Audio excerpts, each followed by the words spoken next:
I'm Fabian Levy, Deputy Mayor for Communications, and thank you for joining me this week for the Asylum Seeker briefing. Don't worry, my very better half, Deputy Mayor Ann Williams-Isom, will be back very soon. Joining me today are Dr. Ted Long, Senior Vice President at New York City Health and Hospitals, and Zach Iskel, Commissioner of New York City Emergency Management. I want to start today by sharing a sobering update. As of this past Sunday, more than 100,000 asylum seekers have entered our city and asked for care since last spring. More than 101,200 men, women, and children have come to New York City seeking a better life and needing our help to get there. To put that in perspective, this population is larger than the entire city of Albany. New York City is a city of immigrants. Immigrants like many of your families, and just like my family who came here from the Middle East almost 50 years ago in search of the American dream.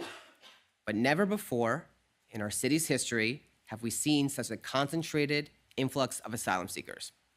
As the number of asylum seekers in our care surpasses 58,500, just yesterday we opened a new humanitarian relief center to serve adults seeking asylum. In partnership with New York State, the city has constructed and opened a humanitarian relief center that will serve approximately 1,000 adult men seeking asylum in the parking lot of the Creedmoor Psychiatric Center in Queens. We're grateful for the state's support in providing this space and for their commitment to reimburse the city for all costs of this site, including construction, maintenance, and staffing. The city has already spent more than $1.73 billion on this crisis. We'll spend an estimated $5 billion this fiscal year alone. And as we laid out last week, we expect to spend more than $12 billion over 3 fiscal years if things do not change and we do not receive additional federal and state help. So we need more from our state partners and more from our federal partners. Before I turn to Dr. Long to delve into details of our new humanitarian relief center, I'll share the latest data on this crisis. As of August 13th, we have a total of 110,200 people in our care, including over 58,500 asylum seekers. Again, since last spring, we've had more than 101,200 people come through our shelter system seeking asylum. We've opened 201 sites, including 13 humanitarian relief centers. However, I would note that the Creedmoor facility that opened yesterday was number 14, and we still have 2 more to open soon. And last week, from August 7th to August 13th, we had more than 2,700 asylum seekers enter our system. We continue to see these high numbers week after week, despite reports of decreases at the border, likely due to secondary migration. Let me now turn it to Dr. Long to discuss a few details on the new relief center at Creedmoor. Thank you, Deputy Mayor. Our new site at Creedmoor can house 1,000 adults. But 1,000 is more than just a number. Each time we care for 1,000 asylum seekers, that's 1,000 individuals who all have their own story, and 1,000 people that this year will celebrate their birthday safely and free from fear and persecution. That includes amputees that have made the journey all the way here to New York City. That includes pregnant women who have made the journey here on foot, motivated by their strong desire to create a better life for their children. That includes police officers who in their home country did the right thing, and as a result, had their lives threatened and had the lives of their families threatened. That includes women who experienced female genital mutilation and are here with their young children today because they will do everything to protect their daughters from experiencing the same trauma that they experienced when they were children themselves. This year, helping 1,000 people is enabling those 1,000 birthdays to happen free from fear because of what we've done here in New York City. Now, specific to Creedmoor, at Creedmoor, we're going to be able to care for 1,000 adult single men. It's important to talk about Creedmoor because it shows how we've looked at sites over time. For the duration of the crisis, we've sought every opportunity, and Commissioner Iskel will tell you, we've looked at thousands of sites across New York City about existing opportunities for housing people appropriately. We've now exhausted those options, so we're at the point, and Creedmoor shows this, of having to create new options in parks and parking lots. To walk you through briefly what the experience for somebody at Creedmoor will be, if you're a single adult man, you'll come on site, we'll do the intake process with you, where we'll ask you the same questions that we're asking everybody as part of the check-in process for asylum seekers coming to the arrival center today. We'll screen you for communicable diseases. That includes active tuberculosis, COVID, varicella. We're then going to give you an ID badge with a QR code to scan in and out of the facility, and we're going to give you a 60-day notice. But immediately when we do that, we're going to pair that with an immediate conversation with one of our caseworkers, so that from day one, we can establish what your goals are, and we can do everything in our city's power to help you to achieve those goals quickly so that you can take the next step forward in your journey. Opening Creedmoor for the 1,000 adult men is 1,000 new opportunities to safely and free from fear have birthdays this year, and our asylum seekers deserve that. Thank you. Thank you, Dr. Long, and thank you for you and your team for everything you're doing in this crisis. Again, we want to continue to ask for more support from our federal and state partners because we know that it will take all of us to solve this national issue. With that, I'll open to some on-topic questions. All right, Kelly, we'll start with you. Were you raising your hand? Oh, yes, I do have a question. Awesome. The letter from the state, I know the mayor talked about it a little bit earlier today, but my first question is, can somebody talk about why the locations that were offered up from the state in particular were rejected by the city? What was wrong with them, with the aqueduct, with the gymnasiums, with their armory? Just talk a little bit about those details. Was there not enough space? Were the beds not going to fit, or the cots? Just some more detail about that. Sure. So we're reviewing the full letter right now, and we can get back to you on more details about specific sites. I would first like to point out we're very appreciative of the state's collaboration with us every single day. We are also very appreciative that it sounds like in that letter that the state wants to do more, and we very much welcome that. So, over the last year, we have put over 100,000 people in shelter. We've opened up over 200 sites, and if the state has more sites that they feel like we should be looking at, we're happy to do so. Zach can speak, Commissioner Iskel can speak a little bit about what we're looking for at sites. Is this on? Is that working? Great. Yeah, so I have not had a chance to review the full list of sites, but with every site, and you've heard me talk about this before, there's a whole host of things that we need to solve for. Sometimes it's the economic impact. Sometimes it's the impact to the community. There's a number of sites that have significant community impacts. There are sites that have environmental factors like flooding or those types of issues that need to be dealt with. There are some sites that are only seasonally available because of use, whether it's cruise ships or sports or other things of that nature. And so as we look at different sites, those are all things that we need to solve for. But as Fabian said, happy to see the state engaged and looking forward to working with them more in the future. Last week, Mayor Adams and the budget director talked about potential cuts to services provided to asylum seekers. Has the city finalized its plan, and what types of cuts should people expect to see, whether it's food, security, or social workers? Tell me a little bit more about that. Sure. So I think one thing to remember is the mayor and the budget director made very clear that the cost will be $12 billion over 3 fiscal years if things do not change. We need things to change. We are going to make things change on the city level. We need our state and federal partners to do a little bit more so that we do that. $12 billion is not an acceptable number. And so we're going to be looking at changes both on the city level. That's one of the things he talked about, cost savings. So we're doing a full analysis of all the different costs. But we need the state and federal government to offer us more. And if they do, that's how we bring the number down from 12 billion. So we don't have a specific number of service to say. Every city service will be affected if we weren't to do that. So that was from last week. So this week, there's no update as to what those cuts could be, where those cuts could be seen, and as you continue to open up perks and facilities, how will you save money elsewhere? So like the mayor said, we're looking at a full analysis of that, but we need more from the state and federal governments, and we're doing that. Dr. Lowen, you mentioned folks are getting 60-day notices. Yeah. Where specifically do you expect them to go after 60 days? Are they going to be renting their own place? What if someone doesn't have a place to go? Yeah, that's a great question.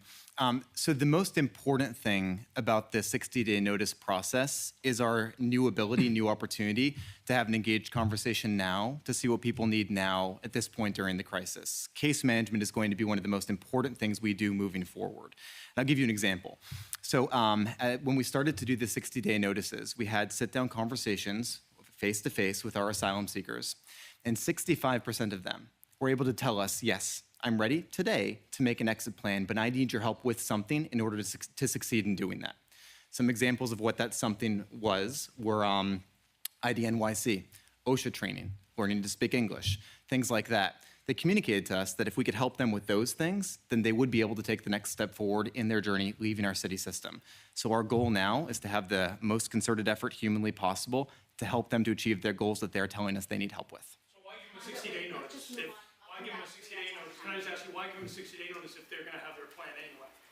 Is it to just get them out? We're just moving on that. Spike, can you just answer that question, please? And then we can move on. I could jump in here. We were very clear during the announcement when we made the part of the 60 days is the focus on the intensified casework.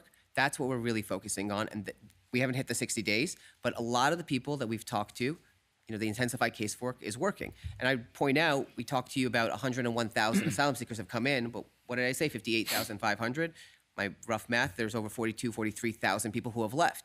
Some of those because of intensified casework, some because they just found their own place. So lots of people are moving on their own. And if I can add, can I just add just one, now that we're answering your question. A really, really important point here is just to back up for a second. So what is casework, case management? It basically, in medical care, I figure this is what I do in primary care. I listen to people, and on the medical side, I figure out what they need and how I can help them or make referrals so they can get what they need. Same thing goes for asylum seekers and case management now. The difference from prior to current is in current, this gives us an opportunity to have a sit-down conversation proactively with everybody. We're using a lot of the same case managers that you may have walked by for the last 2, 3, 4 months, but today, they're not going to let you walk by. They're going to grab you, and they're going to say, let's have a conversation to establish your goals and figure out how we can help you to achieve your goals. So I think the most important thing to remember is this is a very proactive or intensive approach to helping people identify what they need, and then our job is to help them to achieve their goals. Sam. So I'd like to follow up on the letter, and I wonder if after reviewing the content of that letter, will the city seek a better level of understanding with the state, just so this doesn't turn into a major clash between the city and the state? Who's it? Seek a better what? A better level of understanding. Will you seek better coordination with the state, just so this doesn't escalate into a major clash between the two? I don't think there's any kind of dispute here, just to be very clear. The governor and the mayor have a great relationship. I have a great relationship with my counterparts. A lot of us, we have good personal relationships with our friends in the state. We are very happy that they're willing to step up and do a lot more. Remember, over the last year and 3 months, 4 months, we have put 100,000 people, 101,000 people, given them shelter, food, care, and more. And we have been asking for additional state and federal help since last year. So we're happy to hear that they want to do that. And we will communicate every single day like we have been doing. Can I add something to that, Fabian? Sure. Excuse me, can I add something to that, Deputy Mayor? You're welcome. There you go. I think just one thing on that. The mayor has made very clear to us that the problems that we're dealing with, whether it's the asylum seeker crisis or otherwise, are bigger than politics, and that we are going to work together to achieve the outcomes that New Yorkers deserve and the people in our care. Yeah, back to 60-day notices. In the city's letter to the state in the Callahan case, there's a request to extend 60-day notices to people in DHS facilities, which would be a new extension. If you were to do that, would that only be for asylum seekers? It mentions both adults and adult families. How would you prevent getting into the general shelter population issuing those 60-day notices? Because it does indicate a sort of expansion of that practice. On top of that, I was hoping to get an update on how many notices have been issued to date system-wide. Sure. So I'll go backwards. System-wide, over 2,900 60-day notices have been issued so far. And that, remember, goes with intensified casework. So over 2,900 people have had more intensified casework over the last month or so since we started this program. Remember, we have not hit 60 days, so nobody has been, has hit that mark at that point. No, this would only apply to asylum seekers, not to long-time unhoused New Yorkers. Remember, we do have the majority of our asylum seekers are still currently in our DHS system. We have their DHS system. We have our health and hospital system. We have our respite centers, which are part of New York City Emergency Management. So this would only apply to asylum seekers. What's the city's plan for getting kids into schools? Do you have any DOE representatives going into shelters or HERCs to talk to families? And what's the plan? Are families and kids just going to show up on the first day of school, or do you have enrollment numbers? And also, what is that, if you have it? Sure. So I think you're talking about here in New York City, or? Yeah, in the city specifically. Sure. But if you have any info on plans outside of Absolutely. So as of the last time I checked, we can get you an updated number. Remember, and just to caveat this, the numbers we always give out are those in temporary locations. So it's not just asylum seekers, but those longtime unhoused New Yorkers as well. It was over 18,000 that had come in from last July through the present. We can get you an updated number on that. But no, we do plenty of intensified casework with them and make sure that they can register for school. That was one of the big services at our navigation center that Dr. Long was able to take us out. And if I could just add on to that, just a quick anecdote. I remember the first humanitarian center we opened was the Row for Families with Children, and DOE proactively was there with us on day one. There was one DOE representative. They set up an office. We welcomed families there, and there was a line around the block. It was something that was such in high demand for families as a way to help their children to acclimate to this incredible journey they've been through and to start to deal with the trauma they've experienced as well. So DOE immediately expanded their workforce there, and we've enrolled thousands of children in school at each of our humanitarian centers. Worthy of note, too, as part of that process, we've had a holistic look at this. So not only is DOE on site at our humanitarian centers enrolling kids, which will soon be in anticipation of the next school year, but we offer vaccinations. We've offered more than 30,000, we've completed more than 30,000 vaccinations. We have kids coming without varicella vaccinations, without MMR. So families with children need a great deal, but I think enrolling them in school has been one of the most important things we've done. You see a change on their face when they're going to the bus every day, and DOE has done an incredible job with that. Sorry, we're moving on. Let's go to Morgan. Does that include DHS run sites and OEM run sites? Brenda will come back. We don't have to any you. children in our Morgan, go sites. ahead. So the state in its letter was saying that there's this unused pot of money from the state legislature. There's about, over $750 million left over, and the city hasn't been properly submitting its receipts for this money. So did the city not submit its request for this money? And if so, why was it this pot of unused money when we had migrants sleeping out on the street? Sure. So I think take us back and remember how the money is actually allocated. And again, First, I would say thank you to the governor and the state for allocating up to $1 billion for reimbursement for us. Remember, when the budget passed, it's $1 billion at 29% reimbursement rate. So in order to get $1 billion, we really have to spend somewhere in the $3.4 billion range. So what we do is we submit reimbursements based off the invoices we get. We've been invoiced for about $440 million. We've submitted those invoices to the state, and 29% of that is $130-something million that the state has done. So all the invoices, we do it once a month. This was part of the negotiation with OTDA, which is a state entity.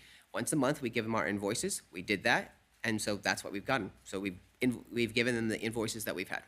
But if there's this unused pot of money, why wasn't that just tapped into or a call made in order to get some of those people off the street? Right, again, we have to be invoiced in order to get the money, and so we've submitted the invoices. The state's not gonna provide reimbursements before they get the invoices. But they said they did in the letter. They said they already. They gave $250 million as an advance, and we very much appreciate that. So they gave $250 million in advance. The rest of the money, we have to submit invoices for. So as soon as we get them, we will absolutely submit them. In the state's letter, they say that they advanced the city $250 million That's this what year, which I know that's what you're talking about, but they also said that they are providing this money despite what they call, quote, substantial questions about what they're calling the city's decision to allow hundreds of migrants to sleep on the street. They're calling it a decision, despite the fact that there were hundreds of vacant beds in the city's shelter system at the time. So was it a decision? What do you think about the state calling it a decision as opposed to a necessity or the fact that you were out of space? And were there vacant beds in the homeless shelter system at the time that you could have used for those people? So again, I think I've been very clear about the numbers, but 101,000 people have been provided care in the last year. Over 200 sites opened up, and we've been very clear. We're at our breaking point. We're past our breaking point at this point. The city's shelter system would have never expected to have done that. And remember, I think I said 110,000 total people that are in our care between asylum seekers and longtime unhoused New Yorkers, and there are more asylum seekers in our care at this point. Any implication that the city would keep people from beds that could serve them appropriately is not only, and again, this is not on the state, but anybody who's making this implication, it's not only mistaken, but also, not thinking about the thousands of people here in the city that are working tirelessly in order to provide shelter to these folks. The asylum seekers and the longtime unhoused New Yorkers are very distinct populations, and so we have different services for them because they don't mix. We try not to put them in the same population. So we have to have space available for longtime unhoused New Yorkers, and the services are offered are very different. Ted was talking about this. Dr. Long was talking about this a little bit yesterday during the tour. If you want to talk about maybe just a little bit of difference of services. Yeah. Well, and I'll start off by saying, as you know, the line broke my heart. We will do everything in our power to prevent that from ever happening again.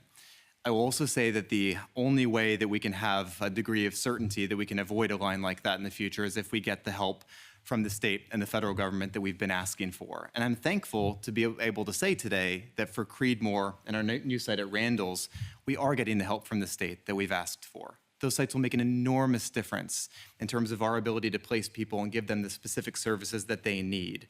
In terms of what those services are, as the deputy mayor was alluding to, we're seeing so many asylum seekers coming in with trauma from the journey, with depression based on the trauma they've experienced or with what happened to them in their countries of origin. We're seeing people come in that are unvaccinated, adults that have never had varicella, children without MMR.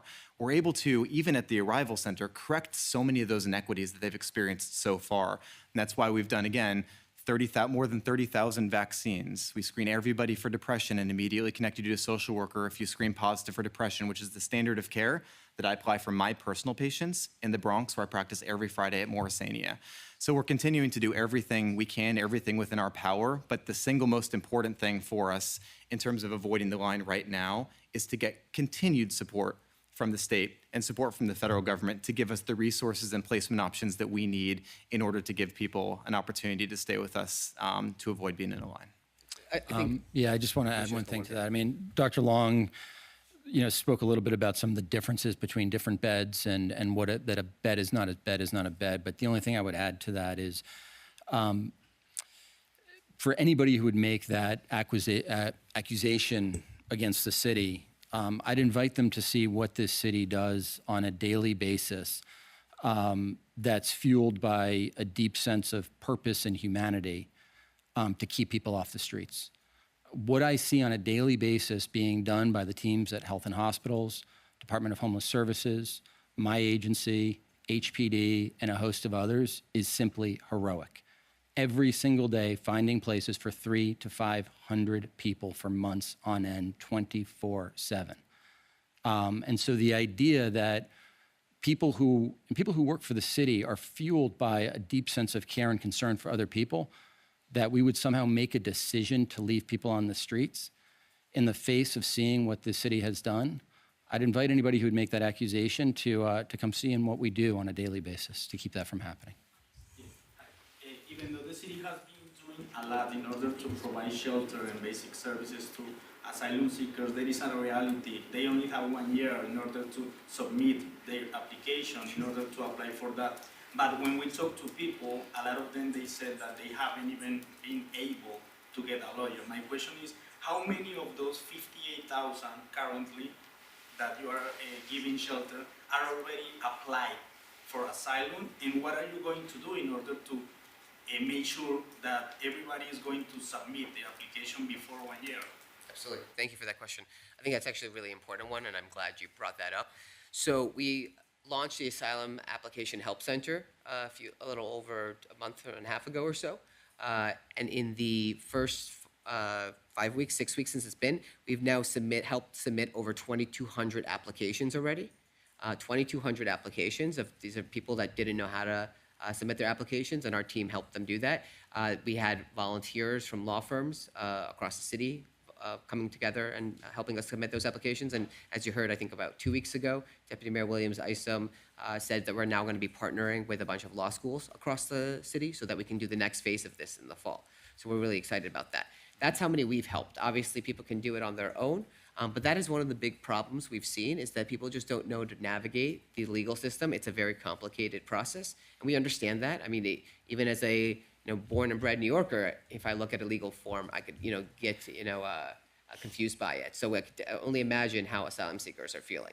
So we're doing our best to try to help out. We've talked to the federal government about this ourselves, actually, and they said they're pretty impressed with how quickly we've moved. And then one other thing we've heard from them is that if folks, before they cross the border, go through the CB1, the app, it'll expedite the whole process. So I would recommend looking into that and calling Department of Homeland Security and finding out more about that. Thank you. Was it me or? Chris. Thank you. I wanted to circle back on what you said about the migrants who were sleeping outside of the Roosevelt. I understand that you're saying that there are different beds in the shelter system that you prefer to set aside for homeless New Yorkers and others that you prefer to save for migrants. But there were beds available in the system during those nights when migrants slept at the Roosevelt. I understand that you have an ideal scenario that you set certain aside for homeless New Yorkers and others for migrants, but if there are people sleeping on the streets for 5 nights, can't you break that rule in order to house them? Is it better that they're sleeping on the sidewalk? So I would take some issue with one thing that you just said. What's ideal? None of this is ideal. None of this is ideal. None of this is even good. We're barely scraping by, and we just need more support. And so what we did was we ensured that the beds that could serve them appropriately are being utilized. There are different services and different needs for different populations, and so what was appropriate for them, what they need, that's what we were providing. So you're saying it was more appropriate to leave them on the sidewalk? I'm saying that we took the appropriate steps. Hi, Mona Damon's here. I have a question, and I'm seeking clarity with regards to Mayor Adams when he requests that asylum seekers be granted work authorization. My question for that is he just saying asylum seekers, or what about the hundreds of thousands of currently undocumented New Yorkers who are here, who are paying taxes with their tax identification number? Is Mr. Adams, or is the Adams administration including the other undocumented New Yorkers in that request? Or is it simply exclusively for current asylum seekers? So I'm not a lawyer, but I didn't know that undocumented immigrants can have tax ID numbers, so I will look into that. I apologize, I'm just not up to date on that. But what we're talking about here are asylum seekers, because the asylum seekers have been paroled into the country by Customs and Border Protection, so they have papers, and part of the process is, if they submit their asylum application, then they can become at some point eligible for work authorization. These people came here for a chance at the American dream, just like I said at the beginning, like my parents did. Let's give them a shot at it. On the undocumented, I can look back into it for you. Thank you. Going back to the state's letter, it noted that the state has committed $25 million to a resettlement program to provide a year of housing for 1,250 households outside the city, and that the city has sort of put forward 252 households that could be eligible, and only 17 of those, I think, said they'd be willing to move. Can you talk more about your involvement in that resettlement program and why you haven't been able to identify more households to participate? So, we're appreciative of the state partnering with us. I believe that was a program that was laid out in the Asylum Seeker Blueprint, I think. Right? Yeah. So it's a state program. The city's only role is providing referrals. And so we've provided these referrals, which we have done, obviously. The state has asked for an initial pilot of, I believe, 15 in June, and share the terms and conditions for participation. And so we want to continue to work with them and find them as many families as quickly as possible. But we are hopeful that the families that we have referred, that we can get them to move upstate as quickly as possible. I'm wondering if the city would like to see the 1981 right to shelter consent decree reopened and expanded so that the right to shelter is statewide. So I think we've been talking about this for a couple months now. The lawyers are in court, and I'll let the lawyers do their job. None of the three of us, I don't think you guys are not lawyers, so we're not going to opine on legal matters here. Huh? You're the client, so you tell the lawyers your policy you want to enact, and then. Let me get to. What do you prefer? You're the client. Let me talk to Jeff and. Answer his question. No problem. And so, look, the lawyers are going to be in court. They're going to have these conversations and determine what's the best way to move forward. So, I'm not going to get ahead of them. They're in court. The letter just came out from the state last night. Next week, we're going to be in court, and so we'll let the lawyers speak for themselves. What is the city's preference? The governor has said clearly that she does not think the right to shelter should be expanded. What is the city's viewpoint on this? So, like I said, we're going to be in court next week. We'll come back to you. It's also my same question, but not on the state letter. Are there updated COVID testing protocols considering the virus might be making a comeback? I heard you talk about depression screening, communicable disease screenings.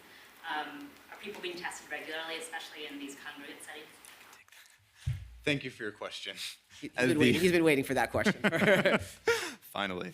I will intentionally broaden it a little bit about our screening protocols for communicable diseases. When anybody's coming into any of our congregate settings, we screen for active tuberculosis, which is a symptom-based screen. We do actually complete a COVID test, and we do a full-body skin exam for varicella. On the latter point, I will say that was something going into the crisis that we didn't necessarily know that we needed to do, but given that varicella is not endemic to a lot of the countries people are coming from, they're highly susceptible to it here, and they could transmit it to others, of course, as well. So we have a rigorous screening protocol for anybody coming into any of our sites, and that's the same protocol we use for anybody leaving our sites to go, for example, to our upstate locations, things like that. Specifically, and just to be very precise to your question, do we test for COVID? Yes, we do the COVID test, whereas with active tuberculosis, there's no test for that. It's a symptom-based screen. I just wanted to go back to the work authorization. The letter from the state specifically said that the city did not make it a priority to get asylum work authorization, and had they prioritized it, that likely thousands would already be able to work. So what's your response to that? So I think we've been very clear, very publicly, that work authorization has been a priority of ours since last year. I don't think anybody has been more outspoken about that than the mayor. But we are glad to hear that the state agrees with us 100%. The governor had an event with the mayor a few months ago where they talked about that. Just yesterday, you saw elected officials, local elected officials from across the city rallying to say the same thing and asking the same thing of the federal government. We've had our federal delegation push for that as well. We're extremely thankful of Majority Leader Schumer, Minority Leader Jeffries, and all of the members of the congressional delegation for what they're doing to push for work authorization. We're trying to get people work authorization as quickly as possible. You know, the ball is in the federal government's court, quite honestly, on that. We're going to go to Marcia. Marcia might have to unmute her line. Marcia, you have to unmute your line. My question to you is this. The letter from the state is a scathing assessment of the mayor's management of this crisis. It goes through numbers and numbers of different things. My question to you is, do you think the letter to the judge is fair and paints what the city has done in the correct light? Thank you for that question first, Marcia. I think that letter says that the state wants to collaborate deeply with the city, and we're looking forward to that.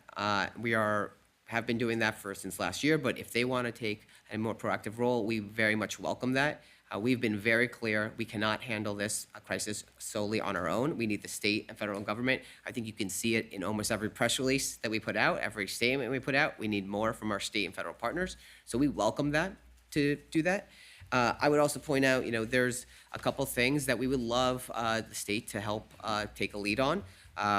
We've called for a state of emergency at the federal level. So if the state can help expedite that, get that done, we would love that. We'd love if the state can also ensure that counties across the state are not issuing their own executive orders. That would be great, just like happened during COVID. So these are the things we need and we would welcome from our state partners. Great. We'll go to Jean-Marie next.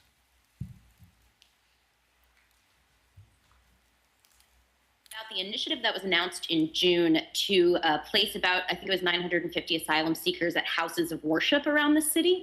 It's my understanding that that was supposed to come online sometime in July, but I don't believe those sites and the hospitality centers that were referenced to go along with them during the day have opened yet. Can you give an update on what's going on with that initiative and the delays behind it? Thanks so much. Thank you. No problem. Thank you for that question again. Yes, we are still working on finalizing that program. We've had a number of different faith partners come to us and talk to about all the things that they want to do and support us. We were very grateful 2 weeks ago when the line was outside the Roosevelt. One of the ways we were able to reduce the line overnight was basically a faith partner stepped up and was willing to take in about 150 asylum seekers, even though they weren't officially part of the program. So we've been, unofficially working with different faith-based institutions, but we're excited to launch the full program very shortly. Great. Thank you all for having me. Thank you.